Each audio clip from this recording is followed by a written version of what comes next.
Thank you for being here. You're here on a special day, I'll tell you that. Why is it not working, Jonesy? They don't want to be locked into a house or an apartment. Got to follow the social distancing rule. And some nuff dicks were getting tested, then going in and doing a shop. COVID. I had it. Detective George Bennett. Yeah, he's a bellend. Absolutely. Yours don't say hello to you. Like, I don't know. I'm actually genuinely embarrassed. I broke my back. A vertebrae or a portion? Spinal. Right, Jonesy, just do that thing where you just put Bill's talking and let me see I can hear him first. Hey guys. Boys, the tour, is this the New Zealand representatives for the Tour de France this year or what? It's a couple of them. Two of our It's a couple finalists. of them. Yeah. Hey, Cycling New Zealand announced that Novi was also in the Tour de France lineup. They just randomly picked it out. They were like, "Oh, we'd like to congratulate our 4 Tour de France starters." And Novi was Shane Archibald. Was like, Yeah. "Hold on a minute, fucking news to me, mate." Yeah. I got sent a friend of mine back home sent me like a news clip because they did like a thing on the TV1 News the other night saying, about me going to my first Tour de France and that I was joining 3 other selected Kiwi guys, Jack Bauer, George Bennett and Shane Archibald, and they had like a thing about him as well. And then I was at a coffee shop yesterday out training and I messaged Novi. I was like, "Mate, fuck, you going to the tour?"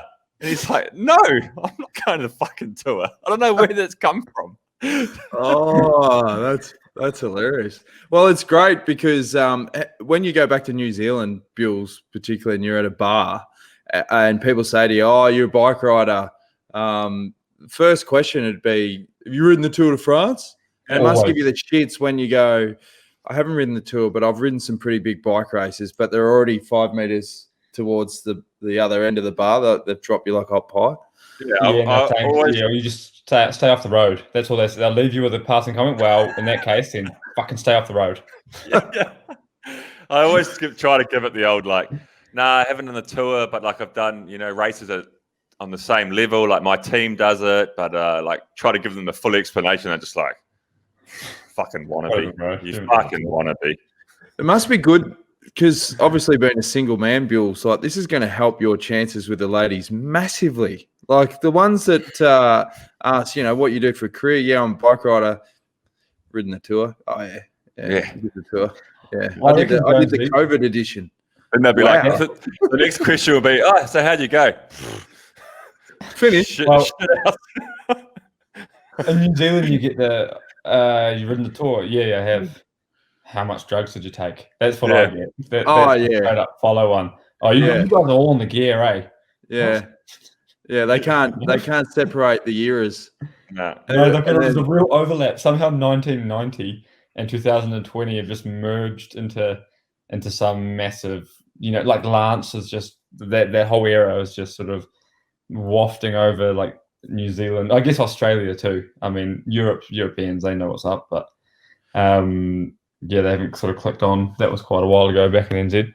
Do you still get a Tour de France medallion, George, for competing? Yeah. Like, don't all riders get like a medal? What are some of the perks you get for doing the tour? Well, I've got a few cool things. Sorry. You get Just fishing them out of your bag now. Yeah. Something I prepared earlier. No, it's you get it. So you get a big medallion when you start. You get last year I got a lamp. Like, it's really weird. It's a bizarre thing. It's like a bit of wood. It looks like you have just a plank of wood, and as you open it up, it's this circular lamp. You get a Tissot watch, I think, or maybe that might have been from winning the time trial. Or I think you get that for starting. I'm not sure. I have a Tissot at home, but I don't think it's I think it's like, Is it Tissot or Tissot? Tissot. No, it's I think it is a Tissot, but we call them a Tissot just because we're cultured and we're not Swiss. Yeah, we're standing strong. But you get the other thing that we got for years, which was quite cool, was they made us a different kit every time you did Tour de France, and they changed like just something small. Like they might what they did is they inverse the panels, I think, last year. So you had like instead of yellow arms, you had black arms or something. But the Yeah. problem with that is every race you do after the Tour, you're running the gauntlet. I remember one year we showed up to Tour of Poland, and the boys had just come from the Tour, and I was rooming with Bram Tanking, and he's one of the best teammates I ever had. This guy, but he was notoriously unorganized. Like, and he gets on the bus, and we're all numbering up, and we're just looking at him like, "Fuck, what? Something's fucking weird, eh?" And then we're like, "Hold on a minute, mate. You're wearing the Tour kit." He's like, "Oh shit." He's like, "Oh," he said, "This is the least of my problems. I brought 2 left shoes." Well, there's a story that you did prepare earlier. Beautiful. Yeah, nice. Off to a great start. We got a pretty big announcement at some point throughout the show, don't we, Jonesy? What's happening there? Yeah, mate, we're going podcast fishing again, and we're going to dangle a line out to the Maldives. We're heavily connected on this show, and we know a guy who knows a guy who knows a bloke who we're going to try and speak to, who runs a resort there, who loves the show. Great bloke, Jace, and we're going to try and get him on. He's got a prize that he's willing to cough up for the show. It's going to be huge. Probably one of the biggest prizes on offer for any of the podcasts going around, I reckon. Oh, yeah, the biggest prize in amateur podcast history, probably, I'd say. Oh, for sure. Yep. Hey, Can we win this? Are we allowed to enter, or can I throw my head in I'm the sure ring? we could I rig had something. Yeah. because it sounds pretty like I know we often over talk things and hype things up too much, but this genuinely sounds like something I want. So get excited. I was reading one thing about the tour that broke yesterday, and it was the protocols with 2 positive cases in the team, and the whole team gets kicked off. So I was thinking of like a scenario. You know, every year the tour that dishes up some sort of drama that you go, holy shit, you can't script this. Like when Froome's running off his bike with the crowds, and they had to cancel one of the stages last year with those avalanche bloody waterfalls or whatever. But could you imagine if you guys are leading, George, with say 3 days to go, and you get a couple of mechanics that just snuck out the night before and went out for a bit of a lick, and they've tested POS, and your team's been booted off the tour because staff members have tested POS and you're leading. Geez, you'd be filthy. Yeah, it would be a hard one to live down, wouldn't it?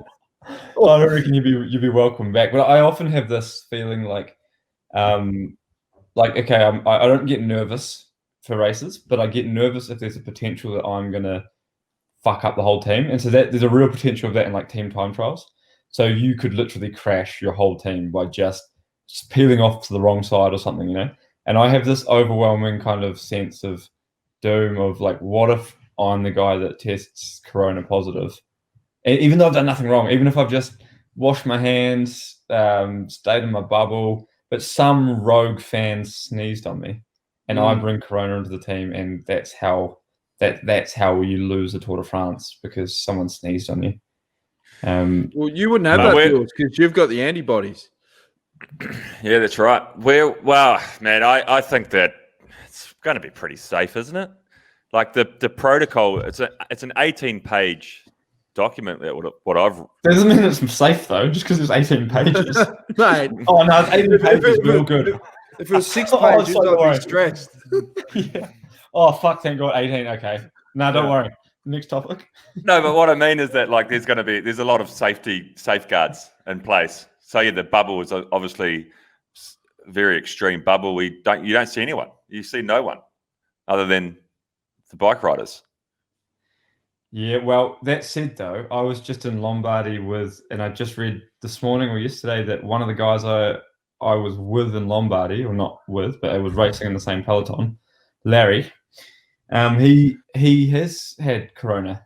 He got tested, I guess, a day or two after Lombardy before he went to Tour de Limousine, and turns out he had it, and I don't remember talking to him in the race. So, and normally would be a guy I'd talk to in the race. Normally I see him, we raced under 23 together, have a chat with him. This time didn't happen to see him, but but just because he went positive after Lombardia doesn't mean he had it. Like he could have had it. He could have contracted it after Lombardia. Because he went to Lombardia negative, otherwise he wouldn't have been able to race. Yeah, surely. Actually, speaking of COVID testing, I just I've had a hectic ass morning. I've just been down in Lavaya getting my test done because you can have, you got to do on 6 days and 3 days. Talk about that heaps. But the normal place I go to was closed, and I was fucking running around looking for a place that was open on a Saturday morning. And it just got me thinking about this huge variation in COVID tests, because this morning I was like bracing myself for a new place, and like did I tell you guys what happened to me with my France experience with the COVID test in France? Yeah. That I went in there and they made me keep my eyes open, and I thought, this is pretty weird, and just had, normally in Chivana here they do a real nice one. They sort of like stroke around the bottom of your nostril and everything's okay. But I was in France and this guy said, "Oh, you got to keep your eyes open." I was like, "Okay, that's weird." And then he just made, I had eye contact with him as he just drilled the back of my brain, and I was thinking, this is some strange fetish and this guy's just hit the jackpot during what's this the COVID difference? pandemic. Like, if you don't have eye contact, it's not as if I think you're going to go, "I didn't get the sample." I don't think that's the rules. I think this guy was rogue. I think he was like, "Yeah, look me in the eyes," and then just really making me suffer. Some twisted Frenchman. Really like, so I was this morning. I like to get kissed before I get fucked. Jesus. Yeah, I was thinking more that doco killing cats, but you've just taken it to another level there, Jules. Jesus Christ. Talking about COVID tests. All due for that. But at least it was quite a gentle lover this morning. I mean, no, he was quite gentle. Hey, but, getting off topic, Jules, how was Wuhan? How was Wuhan throwing that pool party? Yeah, I know. What are they doing? Like, what? If you were the mayor of Like Wuhan, a celebration. right? If you were the mayor of Wuhan, celebration. I'd be sending out a memo to all residents. Hey guys, we need to keep a bit of a low profile. For at least the next 6 months. I'm hearing words about a massive pool party. I don't think that's the image we want to be getting out there. Just keep it low profile, It was like 10,000 people. Was like, Jeez, Wuhan's not the kind of place that sends a memo. They do that. They send a military. I mean, how many of those 10,000 people are still alive this morning? I feel like they would have been cleaned out. Hey, did I ever tell you, Bills, that night out in China when we were at the tour of Beijing in 2012? When you fell asleep and missed the flight? No, that was 2013. This is 2012. I was out with Lorenzo and Sandra. We went out to like just the bar district or whatever, and there was all these spot fires and these fights breaking out. And we were like, okay, this is just weird. Let's just go to a normal bar that feels sort of safe and, we can have a drink. Anyway, we get to this bar and it's like this karaoke bar, and they're singing 500 Miles by the Proclaimers. We're like, oh, perfect, bloody Western music. Everyone's up on stage and rocking into it. And there's this Aussie family there, and this dad was there. He would have been in his 60s, and it must have been his daughter on stage. And this local Chinese guy starts dancing with this bloke's daughter. And the dad didn't like it, so he's pushed this Chinese bloke off the stage. The guy's hit like the ground on his back and then bolted. Like, didn't even like go to fight, just bolted out the front door. And I'm like, fuck's going on here? Like, this is just weird. Anyway, I'm ordering a drink. Lorenzo goes, "Hey guys, I got to go to the toilet." Yeah, no worries, Lorenzo. All of a sudden, this bloke comes running back in with a machete. I shit you not. The machete would have been like this big. Bursts up onto the stage, grabs the mic, and just yells out something in Chinese, like, whatever it was. And the whole bar just bolts, like piss bolts, tips over tables, climbing over everyone. He must have just said, like, I'm going to cut everyone's fucking head off. So we've all just dropped our drinks, bolted over people. I'm grabbing Sandra. It was like something out of a movie. We get out the front, and the Aussie guys have bolted who started the fight. They get in a cab, bang, they're gone. And then we sort of went up the road about 500 meters just to get clear. And then the whole time we're like, oh no, Lorenzo's in there taking a shit. Like, he's not going to know. Lorenzo reckons he came out. It was like end of days. There was tables tipped over. The bar's dead empty. No one's there. And he reckons he's like, what the fuck's going on? And so he walked out the front. I remember just screaming at him like, Lorenzo, get out of there. He's like, "Hey, what's going on there, man?" I go, "Mate, you're not going to believe it." Anyway, we're going to Cabin went home, but fuck, that was a night I went out in Beijing, like nuts. Jesus Christ. Yeah, guy with a machete. Like, bloody hell, that's nuts, eh? hey, on that story last week, the Spish's dog. I reckon I can get him to clarify. Yeah, you cocked it up, didn't you? Yeah, I think I told it all right, but there's definitely a part 2. So I'm going to podcast Fish and see if I can get a nibble. So hang 5. He could jump in at any moment. How's the steps going, Jonesy? We promoted your breast cancer appeal on Social Mid last week. Still doing the 10,000, but I've hit a snag, boys. I've come down with gout. Fuck's sakes.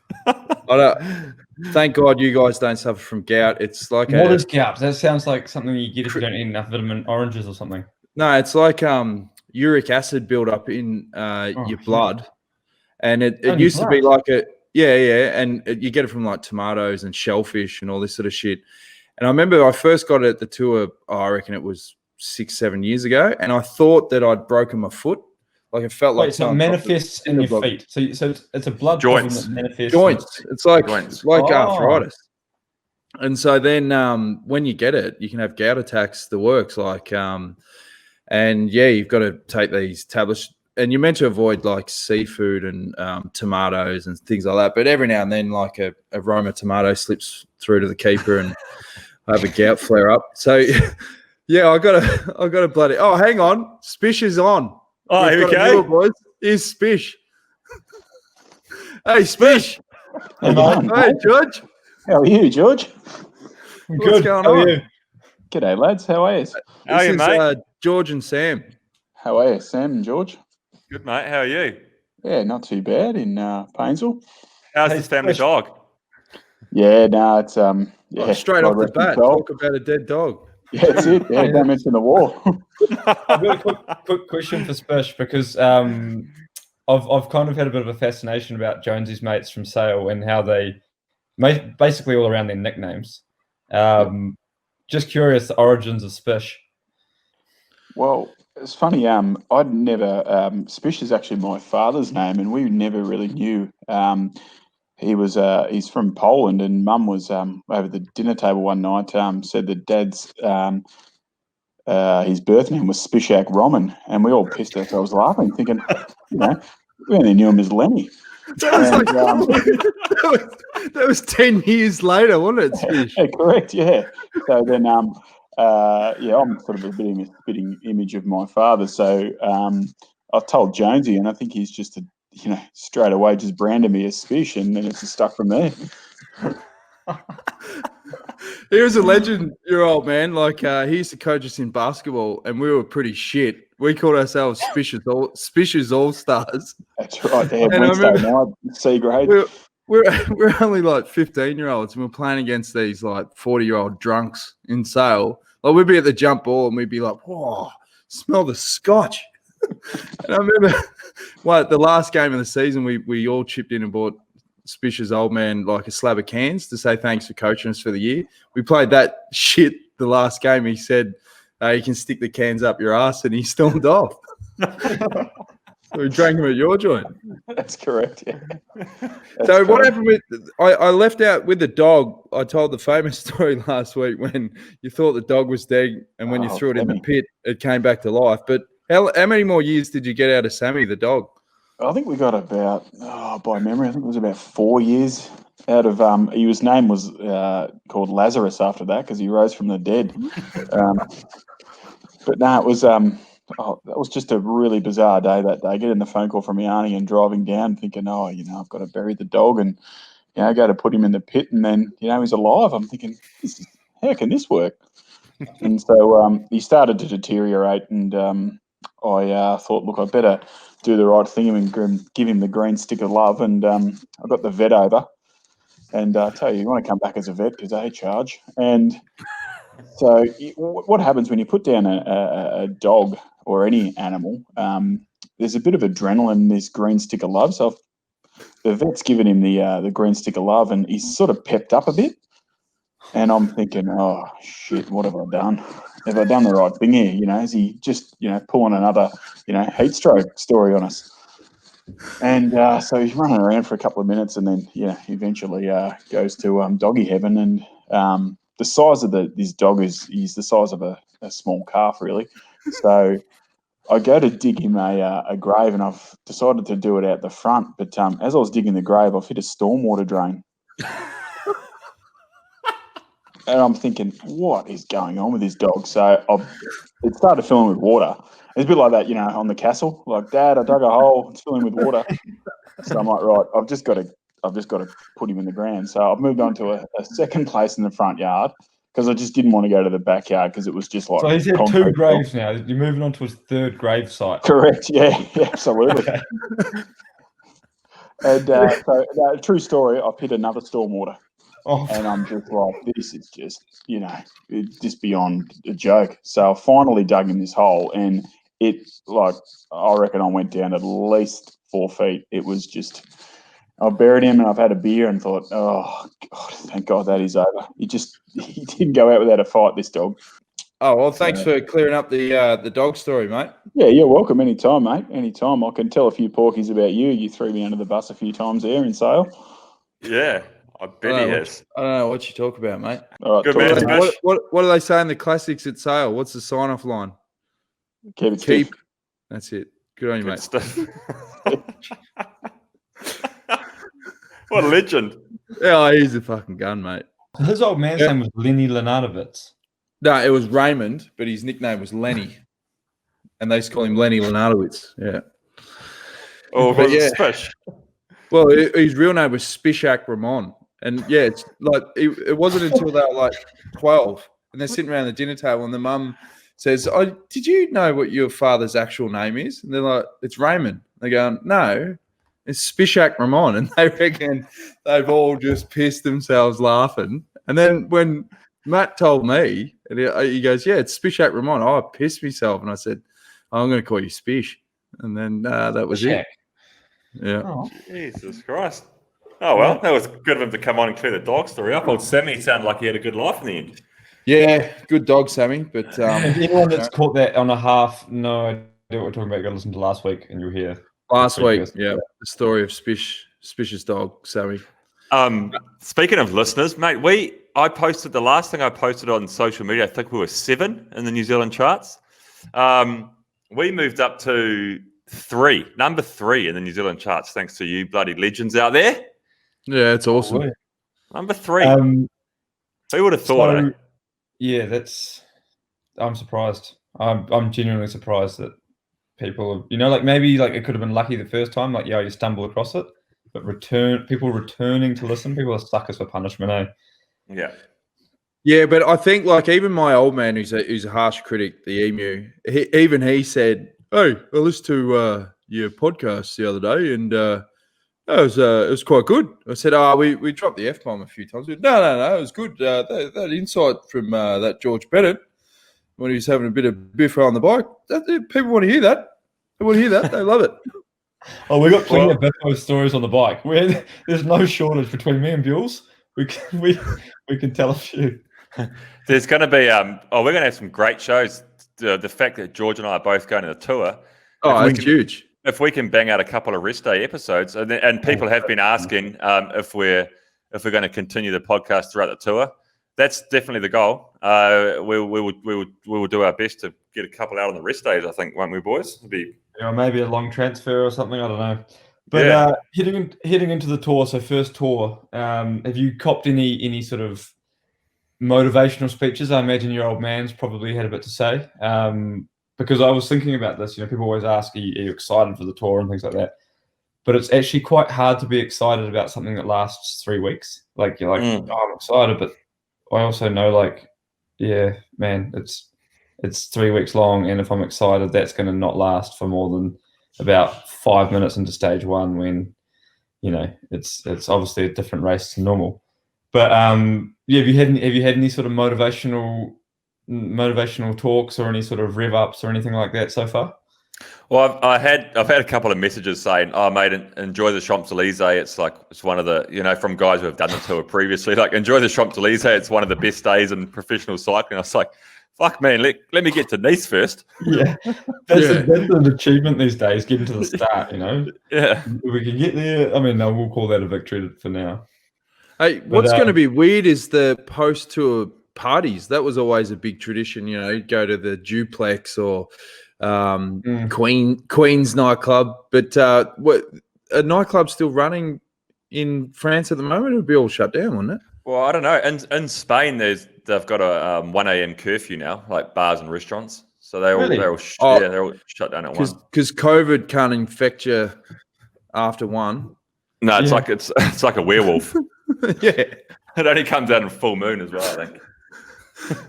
Some of these rules are so fucking stupid. Oh, like what's stopping them at 1 a.m.? Like, mate, speaking of stupidity, I saw this article just 10 minutes before we started recording about this dude who's in the quarantine facility in New Zealand. He'd flown in from Hong Kong, I think, and he's in a hotel lockdown in Rotorua. Actually, they've got a hotel there, and the last meal he had. He's been in quarantine for 8 days. The last meal he had was in Hong Kong when he left Hong Kong airport. So he decided, in his own infinite wisdom, that he was going to go on a hunger strike while in quarantine, because he was like, "Oh, the fucking government doesn't care about anything other than COVID at the moment. They're not worried about like anxiety or general cleanliness or health or fitness or all this stuff. So I'm going to prove my point that they only care about COVID by not ordering any meals and see if they notice." And after 8 days, he was like, "Oh, I'm pretty fucking hungry now. Actually, do some bacon and eggs." So he ordered breakfast, and then they just dropped it off like, "Enjoy your meal, mate. Enjoy your meal, sir." And then he posted this article in the New Zealand Herald saying, "Yeah, I told you, they wouldn't notice." That showed him. I didn't eat for 8 days. Dude, he did show then though, didn't he? Man, he really. Oh yeah. Because the best thing is during this pandemic is there's fuck all going on. Like there's a lot of time to worry about that one guy in bloody quarantine. I saving some money for Hey, talking about bubbles and that, I saw that article about Jimmy Butler in the NBA because the NBA are doing their bubble at Disney World or whatever in Florida, and he set up his own barista, and he's selling $20 coffees, and players are paying it because obviously they're minted. But that got me thinking, that what is it with riders and your general obsession with you'll generally tick 2 out of the 3 boxes. It's coffees, cars, and watches. Like you're generally 2 of the 3. I reckon you've like most riders have an awesome watch or an awesome car or obsessed with coffee. They generally don't strike out. What boxes do you tick, George, for those 3? I'm probably a real anomaly that I'm neither of those 3. But what?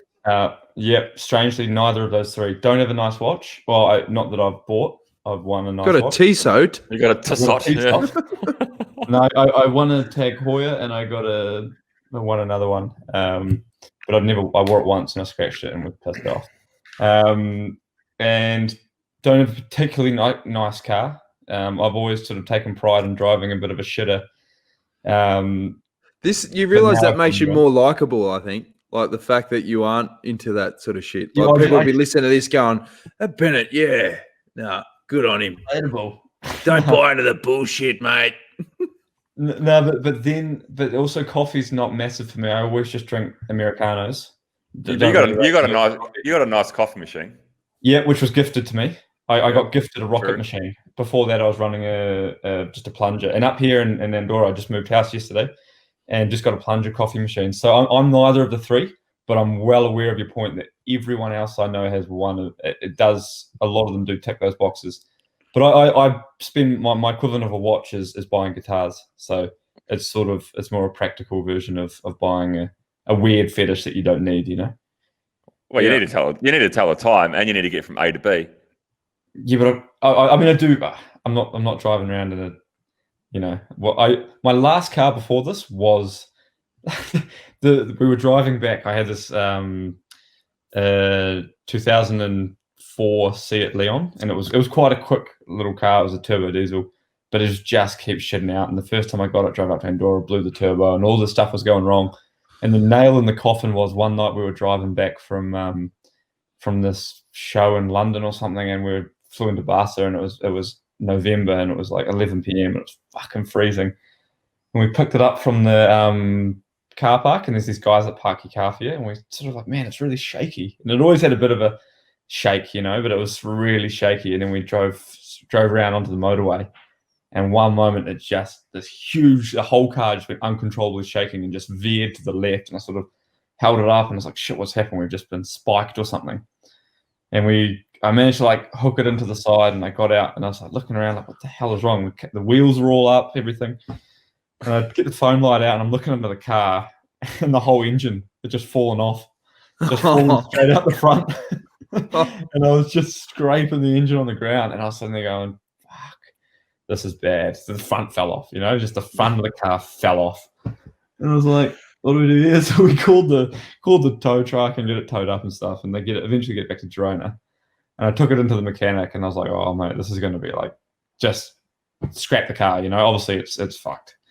And then he's like, no, I fixed it. And I was like, oh god, what's the bill going to be? So yeah, 11 euros.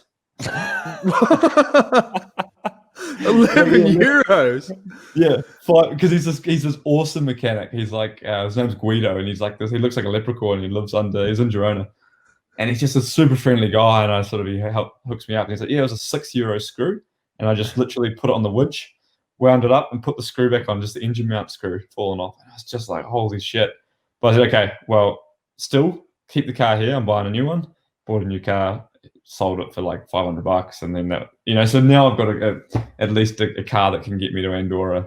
I've got great memories of that Seat Leon. Great memories. So when George and I first moved to Andorra, we moved into the same building a few years ago, and we went up there after the Vuelta in 2017 or something. Was it after the Vuelta? Yeah, it was. Yeah, it was after the Vuelta. We were sort of off-season mode.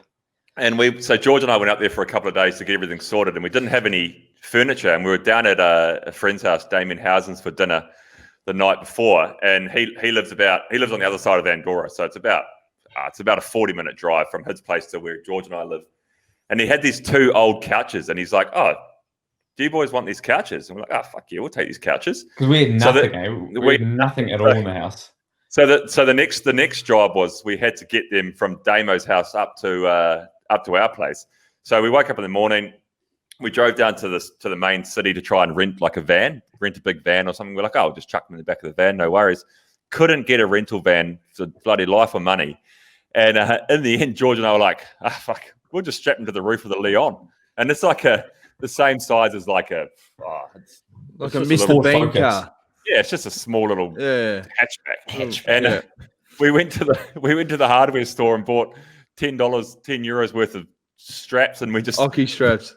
Yeah, we had these two massive couches, these 3-seater couches, like a Tetris, piled up in a square on the top of the Seat Leon.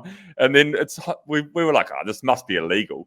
So we paper scissors rock to see who would drive, and I fucking lost. So I was driving this Seat Leon, George's car, with an engine shaking, rattling away through the main towns of Andorra. And the first town we got to, we go straight past the police station with 3 cop cars parked out front, and I was just like, oh. But we got the couches there. I reckon even if the cops did see it, they'd probably give you the whole chapeau. I think they were. I think they looked straight at us and they were just like, those guys look like guys that don't need to be pulled over. What about you, Bills? You're into your watches, aren't you? You've got a couple of nice watches, don't you? Oh, I'm not crazy. I've got quite a number of G-Shocks. I went through a big G-Shock phase where I bought a few different G-Shocks, but they're not expensive. But I do have one nice watch that I bought quite a number of years ago. Not overly expensive. So who in the peloton's got the biggest bling? Isn't Alaphilippe rocking a pretty mean watch? Alaphilippe was racing with 100. Yeah, €170,000 watch he had on in Dauphiné last week, apparently. So that's 170 grand on his wrist racing. Supposedly, yeah. Do you remember when we went to South Africa for that training camp and Bling had that expensive Was it a watch or was it a jewelry? And it fell off on the training camp. I can't remember. Yeah, no. I reckon it was like a band or something. I think actually it might not have been a watch, but it was like something really expensive and Like a Made of good gold. band or something. But does he and it not popped also off. have, you know how you pin your numbers on, we just use old school safety pins. Does he not have gold safety pins? Or is that a rumor? Fuck, who knows? I doubt it. You'd think I don't not, know. surely not. No. I reckon he probably would. I reckon Yeah, he might do. someone would tell him, Bling, I've got a packet here of gold pins. And I reckon like he'd lose his shit. Like, and they'd say, like, these pins are so rare, they're €80 a pin, but don't worry, you don't need them, Bling. And I reckon he'd be like, no, stop, I'll take those. Yeah. It's a there's- sprinter thing, though. Sprinters are definitely predisposed to having, you know, when I look at, like, you look across sort of, you know, say, Matthews, Caleb Ewan, I mean, Dylan and my team, definitely have the more, like, cars and money, you know, money, watches, you know, that kind of vibe about them. Whereas, like, It's more rock because I heard star, isn't it? Damar's a bit different because I think he's a chicken farmer and he's just like a, you know, like a rural Frenchman. Whereas, like, yeah, the other sprinters seem to be, yeah, like you say, rock stars. Well, I saw Bling's cars. Jesus. He's got a Batmobile. Some of those boys have got some bloody nice cars in the garage, eh? Jeez. That Lamborghini's a belter. Matte Black. Yeah. No, that's Full on Caleb. like Batmobile. Yeah, Caleb. That's what I'm talking about. I'm not really into coffee either. I got a plunger. I broke my plunger day one of lockdown, dropped it, smashed it. So I actually borrowed one off Hippie, which I've also now broken. So I still use that though, but I've had to jimmy up a bit of a system so I can still run the French press in the morning, and that's all I do with coffee. I'm not really a big coffee guy. I just drink it to wake me up. That's it. Who do you reckon of all the riders, apart from say Christian Meyer, had the biggest obsession with coffee? Oh, there's heaps. Yeah, Gessink's pretty. I mean, he brought his rocket machine to training camp for everybody. Like, it was awesome of him. But he's a big coffee fiend, so he'll have you know, all sorts of latte art classes, and I think he's pretty good. We've got another nibble. It's Jace. Jonesy. Here he is. What's going on? Jonesy, wasn't this thing meant to be like you catch some big whale, and then all of a sudden you sort of crawl on the bottom of the deck here, aren't you? Nah, mate. We're just fishing for mud carp at the moment. Just got our baits with a bit of tin corn. But Guaranteed catch down at Lake Guthridge, mate. So tell the listeners, where are you at the moment? What resort, and what is life like in the Maldives at the moment in the current pandemic?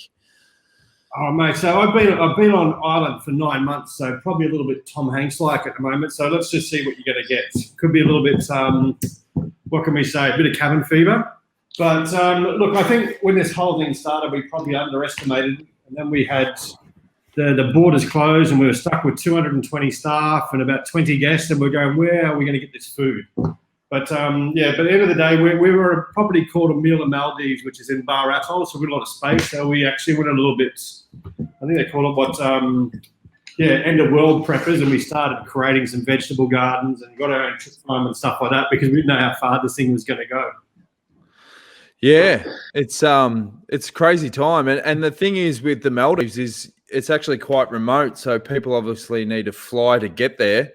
Are you still getting flights into the Maldives at the moment? Well, we had about 4 months without flights, so we couldn't get our team members back in and out, and that actually stops all of your supply routes. So, you know, all the fresh veg now for 3-4 months was coming in via ship, so we were living on basically cabbage and onions. And obviously there's fresh fish and coconuts, but not much else.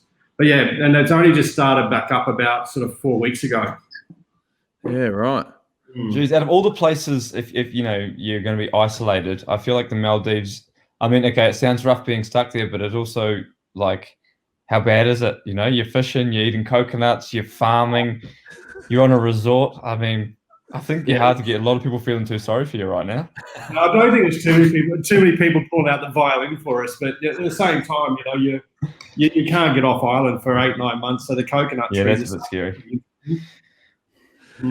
So the novelty sort of wore off pretty quick, and it went from sort of pure isolation to, oh shit, as you said, once the supply chain started drying up. Because the guts of the Maldives is all about people, like experiences and entertainment and all that sort of stuff. No, it's 100%. Like the GDP is pretty much, if you look at the second layer of it, 86% of it's tourism. So, once that's all dried up for 4 months, that's had a huge impact. And it is all about people, as you say, Dan. So, Bills, we want to get this thing fired up.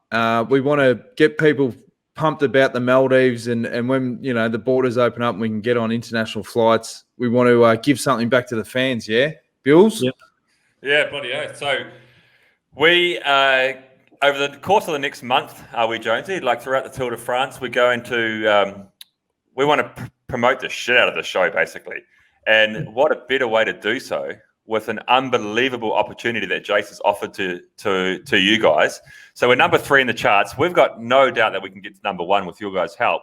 And if we do that, and by the end of the Tour de France, we will announce a winner that our number 1 fan, basically. So we want you sharing, subscribing, commenting, liking, doing all that stuff.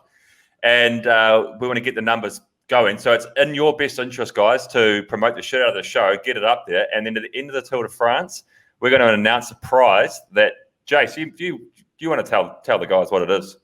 Yeah, look, I own Jonesy one, so basically wanted a free stay. So we're going to do a free holiday for 5 nights. It'll be in an overwater pool villa, so they're pretty spectacular. It's a 5-star resort. We'll include sort of full board meal plan. All you need to do is just fly yourself to the Maldives, and we'll definitely spoil you rotten once you're here. Oh, it's sensational, mate. And do you want to tell the people because they want to Google and have a look at the resort, where can they get all that info, mate? Yeah, the name of the resort's Amila Maldives, so it's just www.amila.com. And just please Google away, and please feel free to email me if you want some more information. That's a huge prize to offer up for the punters, mate. And you must be pumped that the Tour de France is about to get underway, and George's team, they've got a big chance of taking out the top step. Oh, absolutely. George's team's just looking so strong at the moment. I don't know anyone's going to get close to him. Like Ineos, no one. So it's going to be hard. And even though Roglic is looking good, Tom seems as a great second rider as well. They've got a really good chance to be on the top step of that podium for sure. I appreciate the vote of confidence, but you see how quickly things change. When a couple of guys hit the deck, all of that. So it happens. Celebrate when we get there. Yeah, good. Unbelievable. Well, mate, we really appreciate you reaching out to us with this, and we'll get the website up on the social media. And guys, remember, let's get this pumping. And in a month's time, one of you guys could be in position to be spending 5 nights in the Maldives in a 5-star resort, looked after by the legend. That's Jace. And if Jace's forms anything to go on, pack about a dozen tubes of Barocca. You'll need it. I think you will lead the way on that one, Dan. Nah, mate, I've seen you in flying form. Don't worry about that. All right, good on you, Jay. Thank you very much, and good luck with the show. Love the program. You really have been a nice little shining light during my stay here, so keep up the great work. Thank you. Good on you, mate. Appreciate it. Mate. We'll catch you later, yeah? See you, mate. See you, mate. Bye-bye. How good's that? What an absolute legend. That's a hell of a prize. 5 nights in the motherfucking Maldives, guys. So let's get this pumping. Mate, I went to the Maldives in 2016, courtesy of Jace, and it is phenomenal. What I would give to get back there now, like, geez, stuck in lockdown in Geelong. Oh, and just on that, remember last week we showed that guy who went on that epic rant. I checked in just to see how he's going, with the stage 4 restrictions, and he's not good. He's not good. He wanted to send another message to the listeners, and this is what he had to say. You dumb in Australia. You think I'm stupid? Wait until the Gestapo come in your house and rip you out for contract tracing because you're not getting the vaccine, because you're not towing the New World Order line. The Blade Runner 2049's coming, you bitches in Australia. You're all bitches! Just a bunch of cousins that I'm related to, many and you're all a bunch of bitches in Australia! What happened? Bring back the beef! Like how you go from a nice, soft Maldives, how good's life, to dialing it up with old mate from last week with part 2 of his epic rant. He's come out. He hasn't chilled out at all since last week. I think we're all pretty safe from the Gestapo, aren't we? Yeah, I think so. I think we're all pretty safe from the Gestapo. I'll tell you what, I wanted to talk quickly about best pre-game, rev ups. But I reckon I wouldn't mind listening to him before I step off the team bus. I mean, we've had a couple of real motivational speakers, but imagine him just parking you up. You step out on the bike straight after that. You're going early break. No, I've got it, George. You know what you should do is, how in sports, so there was a famous coach from Australian soccer, Gus Hiddink, right? And he took the Aussies to the World Cup in 2006, and he was a fucking genius, right? He got them to perform well above any of their expectations. And his secret was, in the really shit games, he was like a tyrant. Like, he'd yell at them when they're playing like Samoa and, they've sort of minds are switching off, he'd go ballistic. But in the really tense games, so when they had to play Uruguay to get into the World Cup, he was joking, cracking gags or whatever. You should play that rant to your guys before the team time trial and say, hey, guys, bit of perspective here. There's some other guys doing it rough in Australia and they've got a message for you. Play that, everyone will be laughing, and then they go out in the time trial and whatever they were stressing about, it's gone. Because they've had a laugh. You've flicked the switch, because you know what it's like, Bills, as well. Like team time trials, how tense is that bus? 10 minutes when you're done your warm-up. The only real flaw in this plan, Jones, is there's no team time trial on the tour this year. Oh, isn't there? Are you talking about a team trial before? I thought there was. No, that was last year. That research so much research. Handy. Yeah, I had this once when I was playing in. So it was one of my last years playing rugby, and I was already on the well too small to be playing first 15, and we were in the second 15, and we were playing Nelson College, and we hated Nelson College. But my coach at the time was one of my best mates' dads, and he's just a legend. I still see him every time I go home. But he was our trainer, and he was a tomato farmer, and he was always super busy. But he'd always put like 2 sessions a week come trainers, and he hated Nelson College. Did he have gout? No, he didn't have gout. I don't know if he had gout actually. Thank God for that. He would always give us, get really stuck into us before the games, especially when we were playing Nelson College. And then one time we were playing at home, and it was one of the last games of the year, and we've been playing shit house. We've been getting our head kicked in, and we were playing Nelson College, who were the best team in Nelson College second 15. They were the best team in the competition. And he walks into the changing rooms, and he doesn't say anything, but he's got like one of these old school speakers in his hand, like essentially like a boombox, from the early 2000s with a CD in it. And everyone's sitting there warming up, and he doesn't say anything. Everyone's looking at him, waiting for him to like step into us. And all he does is put the speaker down and press play. And Tom Petty starts playing I Won't Back Down. Perfect. Everyone's looking at each other, and he's just sitting there beside the speaker, arms folded, just staring at each one of us. And then after about 1 minute, no one could handle it anymore, and everyone just starts laughing, just cracks up that we were getting I Won't Back Down as our pre-game speech. And that was our theme song at Greenwich. Theme song. It's Greenwich 3 theme song. Yeah. You bagging I Won't Break Down, are you? No, I'm not ragging on it. It worked well. We played one of our best games, and TG was still one of the best coaches I've ever had to this day. He's a legend. But I just thought that was a real good way to get a bunch of guys in the mood.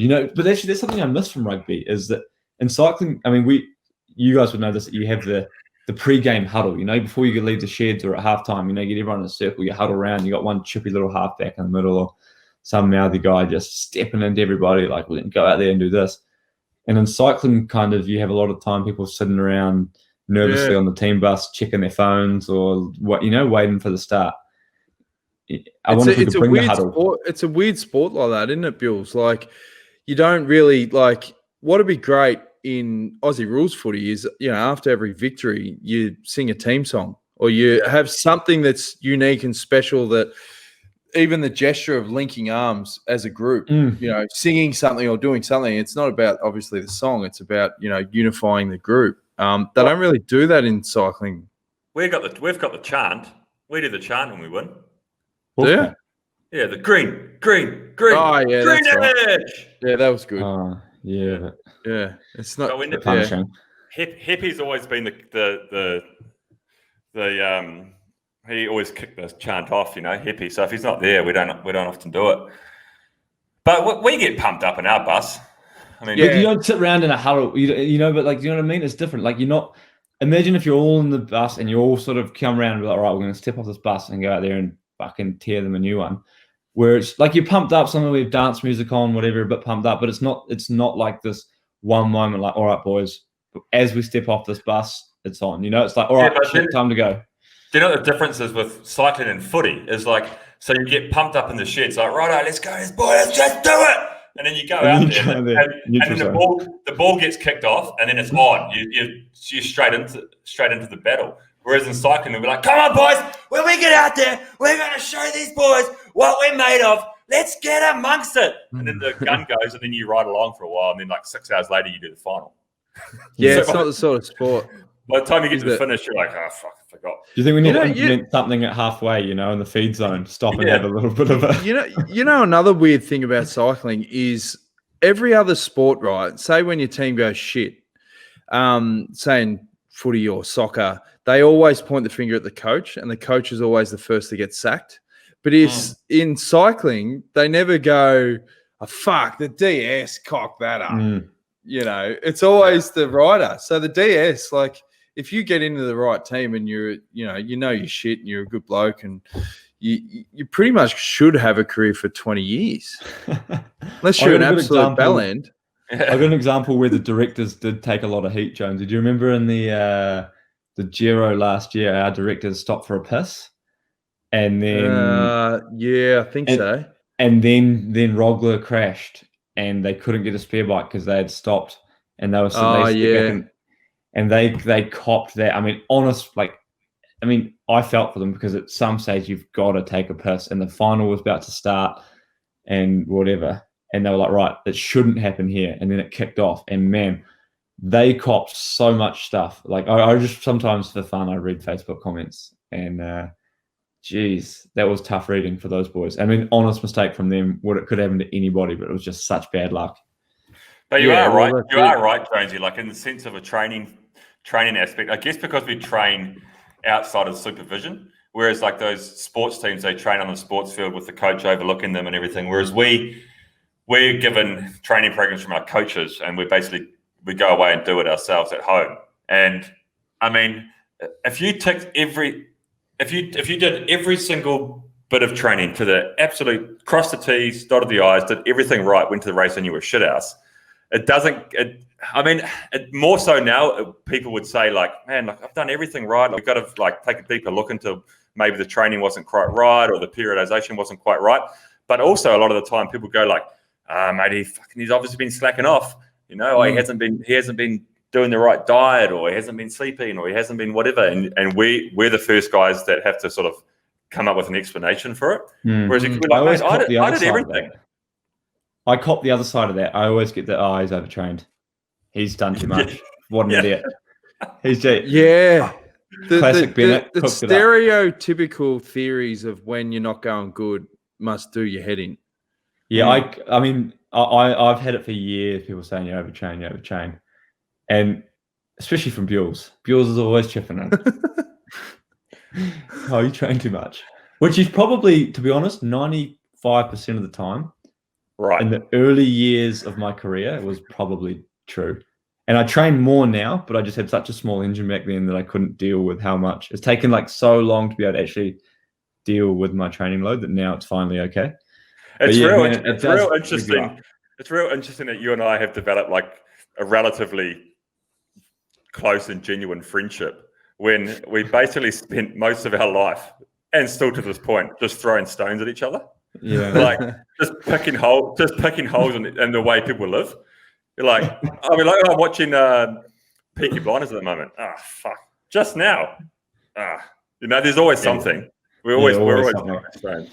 But that's part of the Kiwi culture, Kiwi and Aussie culture. It doesn't go down so well in a foreign team sometimes. You try and take the piss out of somebody, and I actually don't try and adapt that to foreign teams. Especially when I was riding in an Italian team for a while and stuff. A gentle ribbing doesn't go down like it would in, say, an Aussie or New Zealand setting. No, like we were brought up in New Zealand to cut people off at the knees. As soon as they start getting a bit high, chop that ankle off. Yeah. And stay in your lane, mate. The model I live my life on. What do you boys reckon? Should we get stuck into a year that was better than 2020? Yeah, let's crack into a year, I reckon. We're going to do 2011 this week. Sorry. Belter of a year. It's absolute a cracker. Belter. Yeah. It's I agree. Cracker. Yeah. I love 2011. Yeah. I had a good time Googling 2011, actually. I didn't even get that far. What were you doing in Jonesy in 2011? Where were you? What were you doing? Okay, so 2011, I was still doing the Tour de France coverage for Fox Sports. So that was the year that Cadell obviously won the Tour. Absolutely huge. Like I remember covering the Tour for 6-7 years, and as Aussies, like 2008 was the year. Like, holy shit, we could have an Aussie that wins the Tour. Like, remember Cadell went in as the favourite, and then the time trial sort of didn't all work out the end, and we were just fucking gutted, and we all thought, we've missed the boat. We're probably never in our lifetime going to see Who won? it. Who won the Tour 2011? Cadell. Oh, he did. Oh, BMC. sorry, you're saying it didn't work out. Okay. No, in 08, we thought that was the year that he missed the boat, and we may not get that chance again, because remember Contador wasn't riding and all that sort of shit. And then when he finally did it, I remember getting so emotional on the last day, because there was Aussie journos that were bawling their eyes out, like Rupert Guinness, Johnny Trevorrow and all that, in the press centre when he won the time trial, because it was such a big moment. And then I remember, on the last day, I was like, fuck, I just want to get as many interviews as we can. We got like 21 interviews with all the big riders. We got Tina Arena, who sang the national anthem. And then the last interview, we still hadn't got Cadell. And then he was riding up the Champs, and he was there with all the Aussie fans. And I said to Scotty, now's your moment, mate. Fucking go for it. Went in, got Cadell for 3 minutes with all the Aussie fans and the flags and that. And I remember after I finished filming, I was like, it was professionally one of those days where I couldn't have done any better. And I just absolutely fucking nailed it. And I remember it just hit me, and I just bawled my eyes out. And it's only ever happened twice in my life where I've just been overcome with emotion from work. And the second time was when Green Edge won the team time trial at the Tour in 2013. Fucking unbelievable. And then I remember when he had to do the jersey presentation at Fed Square in Melbourne, I'd never seen anything like it. Like, obviously, when you work in cycling, you just want people to appreciate the sport. And it used to sort of shit you a bit that people would know the Tour, but they wouldn't follow the whole season, so they wouldn't get any of the other races. So they were sort of like piggybacking on the chateaus and all this sort of stuff. But to see like young kids wearing yellow jerseys, big turnout for them, massive, 30,000 people at Fed Square, kids wearing yellow jerseys. Everyone talking about cycling in that time was cool. Everyone was talking about Cadell, and it just exploded. So for 2011, that's the thing that really sort of stands out, is obviously Cadell winning the Tour and being there and seeing it all and being there for sort of 4 or 5 years with the lead up and all that sort of stuff. Massive, What about you boys? Obviously, that was a highlight equally as big as Osama bin Laden being killed. Yeah, that was big. That was a big moment in 2011. There was a few big moments, eh? Not that fast. 2011 was the Christchurch earthquake. Was that right? Yeah. Or was that 10. No, it was 2011. Yeah. It was 11. February, one in February, and again one in December. Is that Yeah, right? well, the one in February was the gnarly one, the one that killed 185 people died. Yeah, basically wiped Christchurch off the map for a while there. I think it was something like 8,000 buildings they had to demolish. Basically, the whole CBD. It might have been 800. That was nuts. That was such a. I remember it was just before I left to training camp, and hearing like all my mates were there because all my 90% of my mates went to Christchurch for university, and just hearing that there's just been this huge earthquake, and then you just couldn't believe it. Like that's the stuff that happens overseas. Yeah. And then it happened in New Zealand, and you were like, but it was pretty cool hearing like, you know, they formed the student army, and everyone was down there with sandbags and digging out buildings, and it was pretty crazy. But then I remember going down to Christchurch at the end of that year, so like, you know, 8 months later, and just still seeing like, this is Christchurch cleaned up 8 months on, and it's been leveled. It's still not the same, It's still not the same now. That was like you say, like that's the kind of thing you see happen overseas, and when it happened in our own country, fuck. I mean, I was in Girona at the time. I was in Europe, and I remember waking up in the morning and just seeing the news and being like, "Holy shit!" I had an old track coach, Terry Jide, who you'll know, George. Yeah, I know Jide. And he was a firefighter. He was a firefighter in Christchurch, so he was one of the guys on scene, and he went into what was the big building that did most of the damage? The CTV, the CTV or whatever. Yeah, that one. He was in there like looking for survivors and stuff. He said, mate, it was just unbelievable. Yeah, that was one of the worst. That was the worst hit, 2011, on a slightly more brighter note, is actually when we did our one professional race together. Oh no, we've done Worlds, but our one non-New Zealand team race together. Like GP4Ms. GP4Ms. That was one hell of an introduction. So I was with Livestrong, and Bewls was riding with Radio Shack, and I was doing a stage year and came up at the end of the year. And there's a guy I want to ask you about, if you remember him. His name was Evgeny Sholonov. Yeah, Shelley. So there was this guy, old Shully. And he's the man. So there's a great story about him that he's still racing.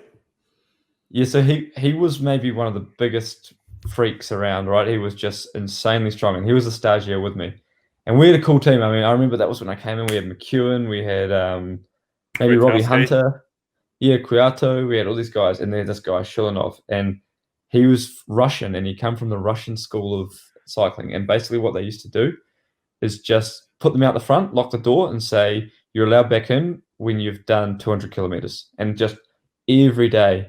Just 200k, 200k, just doing these crazy weeks, you know, like 1,400k weeks.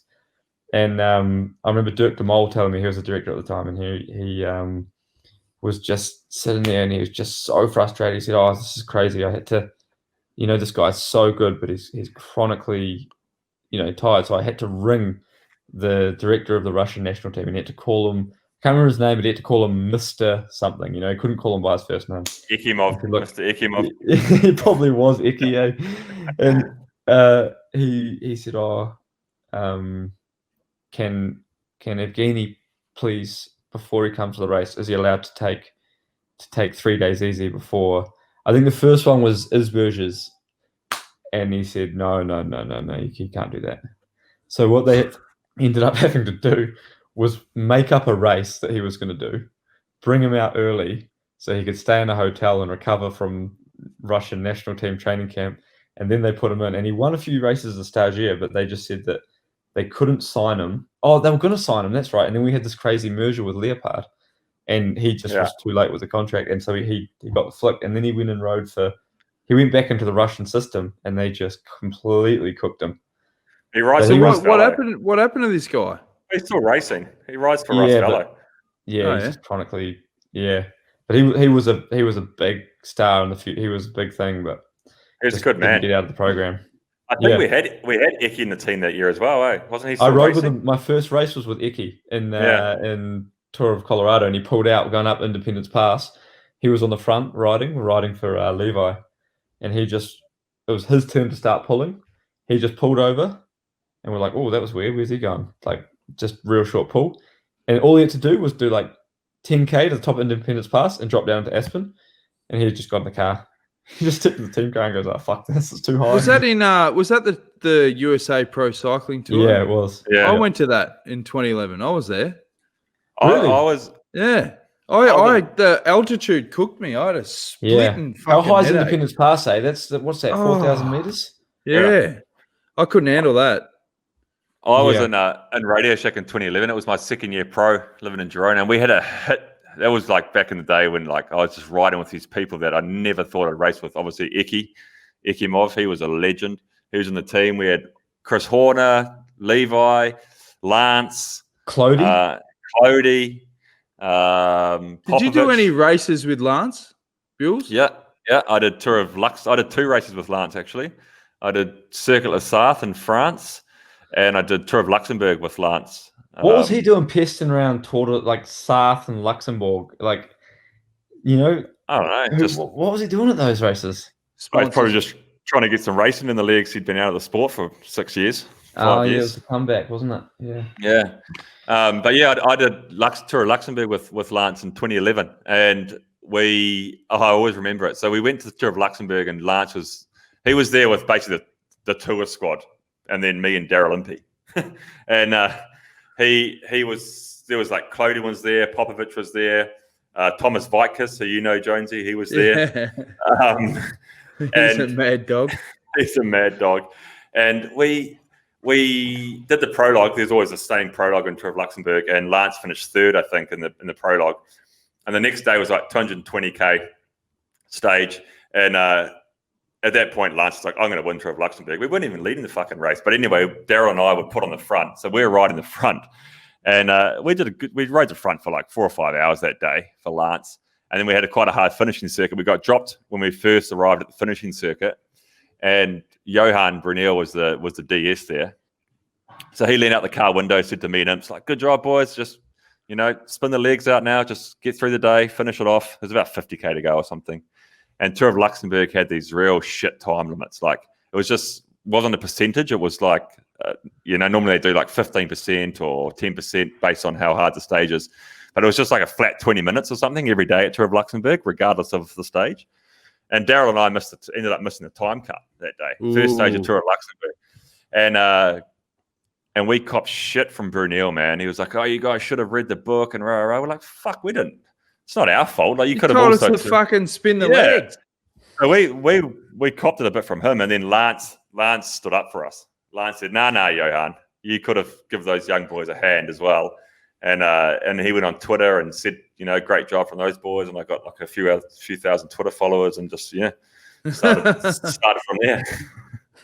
It's weird, the hand ups. I also was like riding for I just come out of 2011 was probably one of the best years of my life, because we've just come out of this poverty in France. I've been riding 2 years on French amateurs, and it was just like place with no Wi-Fi. We were living 1 year, we were living 3 guys in one bedroom, and didn't even have bunk beds. We sort of jimmied some beds up, and it was just didn't have any money and all this stuff, and we ended up last minute 2011 switching to Lance's development team. And we went to Boulder, and we just lived like kings. We got like 5 bikes each, and we lived in an English-speaking country in the #1 party town. And it was just Lance's development team. So like the Lance effect was so big that even if you weren't very good, if you did some results, you were going to go pro, because everyone goes, oh, well, that's Lance's team, But not just that. We're talking at the start about like when you're at bars and people go, oh, have you ridden the tour? Imagine being at a bar in Boulder and they go, what do you do? Oh, I ride for Lance Armstrong. Yeah. And at that point, that he was still loved, Down at the Goose. And, down at the Goose. We had some or the Moose, the one with the walnuts. What was the one with the peanuts? There's a bar in Boulder. Filthy place. I used to go to the Goose. I saw Coolio play live at the Goose. Really Coolio? Yeah. How many people at the Goose? Oh, maybe 400. Cost me $25 for a ticket. He just come back from a world tour. He was about 45 years old, and he played Gangster's Paradise as his last song, and he came out with this pizza box over his face and these like gunshot sounds on the speakers, and he sung. And there's actually a video on YouTube of me like some random, like with his phone out, filming Coolio singing "Gangster's Paradise," and there's all these people on stage, and I was like right next to Coolio, like, yeah. That's awesome. So you got up on stage? Yeah, with Coolio. I remember being in Vegas and Vanilla Ice rolled up to a pool party at one of the casinos there. And he was only going there to spruik a concert that night. Like he got up on stage and he was saying, "Oh, everyone go to a concert." And everyone's saying, "Play Ice Ice Baby." And he wouldn't do it. He said, "Yeah, come to the concert." And someone cracked his shits and threw a hot dog and hit him in the head with like a hot dog with mustard. Yeah, Mate, good times. How's this? Vanilla Ice will be a good segue into our Legend of Bellend in a second, but this random look at this. This sums up 2011 in terms of the shitness that happened as well as the bloody good times. So there was this Swedish couple who got married, and they went on a worldwide honeymoon basically. So they left Sweden and they were flying to Australia. And they flew out of Munich. They got stuck in Munich for a week because of heavy snowstorms, so they couldn't fly out in December. Then they arrived in Cairns in Australia just in time for a massive cyclone. So they bailed from Cairns. They thought, "Oh, fuck this." So they went to Brisbane, and it was when the big floods happened in Brisbane. Yeah. So they copped it there. So then they're like, "Oh no, let's get out of here." So they went to Perth, and then Perth was just on fire. Just bushfires everywhere. They couldn't do anything. So they were like, "Oh, fuck, let's get out of this country. It's fucking falling apart." So they went to New Zealand. They landed in Christchurch. The next day, the earthquake hit. So they were like, "Oh, fuck this place as well." So they pissed off. And do you know where they went? Not Japan. They went to Japan. Oh, no. You're kidding me. They didn't go to Japan. Fukushima. They copped the earthquake and the tsunami in Japan. And then they finally got out of there, and they got to China for a few days, and apparently it was all right there. And they got to go to a couple of markets and stuff. And then they finally got home 3 months later, and they thought, "Fuck, I'm never traveling again." Do you think 2011 was the birth of like extreme? You know how like people say, "Oh, at one point the climate change hit a certain threshold where we really started noticing it." And I feel like 2011, just by that rundown, was that point where things just got out of hand.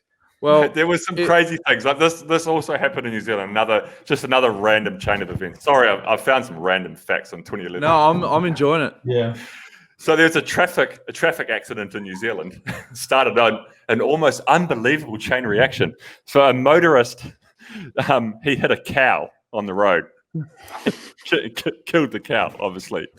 So the animal was thrown over the top of the car, peeling back the bonnet, shattering the windscreen.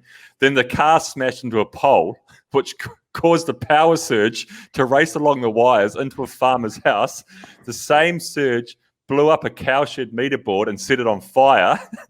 However, it melted a water line directly above, which extinguished the blaze. Like it just went like across the bloody region. If there was a celebrity that owned 2011, I reckon it has to be Charlie Sheen and that famous interview. I've got a snippet, boys. I've done a bit of prep work. This is some of his greatest hits from 2011. Some are saying that you're bipolar. Wow, what does that mean? I guess that you're on two ends of the spectrum. Wow. And then what? What's the cure? Medicine? Make me like them? Not gonna happen. I'm winning. I win here and I win there. Now what? If I'm bipolar, aren't there moments where a guy like crashes and like in the corner, like, "Oh my God, it's all my mom's fault"? Shut up. Shut up. Stop. Move forward. Have you heard interviews with Charlie Sheen nowadays? He is so boring. Yeah. Because he's off the drugs, he's cleaned his act up, and when people bring up like his past, he obviously doesn't want to talk about it. But all his good stories are gone. That was the biggest scandal of 2011. He lost his job on Two and a Half Men, making $1 million. He was making $1 million an episode for 2.5 Men. Holy shit! Yeah, and he did that press conference or that interview, and people just thought, "Fuck, this guy's loopy." I liked him more after the interview. So well, then they brought. That's when they brought on Ashton Kutcher. Remember, they replaced him with Ashton Kutcher. They should have just ended it. That was the end of that show. Yeah, that was the end of that show. Talking about ending shows, stars, bell ends, legends. Oh, can I just read? read out one more fact quickly from 2011? Sure All right, can. you get one more. You get one Just more. one more. So Okay, this dude in England, he had a wart on his finger and had been there for 5 years. Bewley's random facts. Wait, is that it? What? So no, he had this wart on his finger for 5 years, and it got to the point where he's like, "This is starting to piss me off, this wart." So instead of going to the doctor and just getting it frozen off, do you know what he did? He tried to shoot it off with a shotgun. Oh no! And it was a stolen shotgun. So he aimed the wart up, and he just blew his fucking finger off. New Zealand's finest. No, this is in the UK. And then UK. And then he got arrested for gun theft and other firearm charges. And when they interviewed him at the police station, he said, "Mate, the best thing about this whole situation." Hang on, my Siri just came on. The best thing about the whole situation was, well, I got rid of the wart. It was giving me shit for 5 years. Oh, he sounds like he's been to Charlie Sheen's doctor. Yeah. All right, Legend of Belen, boys. Okay. It's a big one. It's the world's biggest female pop star. She's got the Guinness Book of World Records as the #1 female music artist of all time. That's Madonna. Come into news lately, Bills, in COVID.